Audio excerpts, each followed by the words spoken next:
अरे, आमच्यासारख्या लोकांना, धडधाकट लोकांना इथं चालणं अवघड आहे. तुम्ही कशाला येता इथं? तुम्ही सुखी बसा की घरी. किंवा त्यावेळी फक्त पार्वती मल्टिप्लेक्सला मागच्या बाजूनं जायची सोय होती, नाहीतर सिनेमा बघायची माझ्यासारख्यांना सोय नव्हती. उचलून कोणी व्हीलचेअर नेली तरच. तर मग ते म्हणायचे, अहो कडमडत कशाला येता इथंपर्यंत? म्हणजे आता त्यांचा हेतू काही वाईट नाही. त्यांना म्हणायचं की तुम्हाला आणखी काही इजा झाली तर किती भोगायला लागेल, त्यापेक्षा तुम्ही सेफ राहा.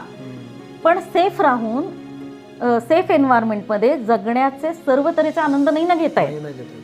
सगळं आता महाद्वार रोडमध्ये मी म्हणते तिथं जाऊन मला घासाघीस करत क्लिपा घ्यायच्यात आणि काही खायचं प्यायचंय, किंवा मी म्हणते मला देखणे पुरुष न्याहाळायचे, तर मला काय वाव आहे का नाही? तर मग मला असं वाटतं की काही प्रमाणात लोकांची दृष्टी बदलतीये, पण ते जे आहे ना, हमसे आया न गया, तुमसे बुलाया न गया, फासला प्यार में दोनों से मिटाया न गया.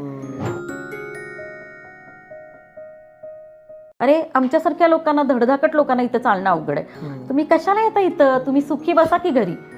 किंवा त्यावेळी फक्त पार्वती मल्टिप्लेक्सला मागच्या बाजूनं जायची सोय होती, नाहीतर सिनेमा बघायची माझ्यासारख्यांना सोय नव्हती. उचलून कोणी व्हीलचेअर नेली तरच. तर मग ते म्हणायचे, अहो कडमडत कशाला येता इथंपर्यंत? म्हणजे आता त्यांचा हेतू काही वाईट नाही. त्यांना म्हणायचं की तुम्हाला आणखी काही इजा झाली तर किती भोगायला लागेल, त्यापेक्षा तुम्ही सेफ राहा. पण सेफ राहून सेफ एन्व्हायरमेंटमध्ये जगण्याचे सर्व तऱ्हेचा आनंद नाही ना घेता येत.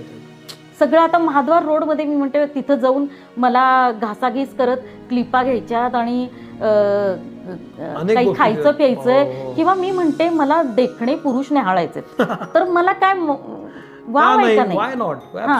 तर मग मला असं वाटतं की काही प्रमाणात लोकांची दृष्टी बदलतीये, पण ते जे आहे ना, हमसे आया न गया, तुमसे बुलाया न गया, फासला प्यार में दोनों से मिटाया न गया.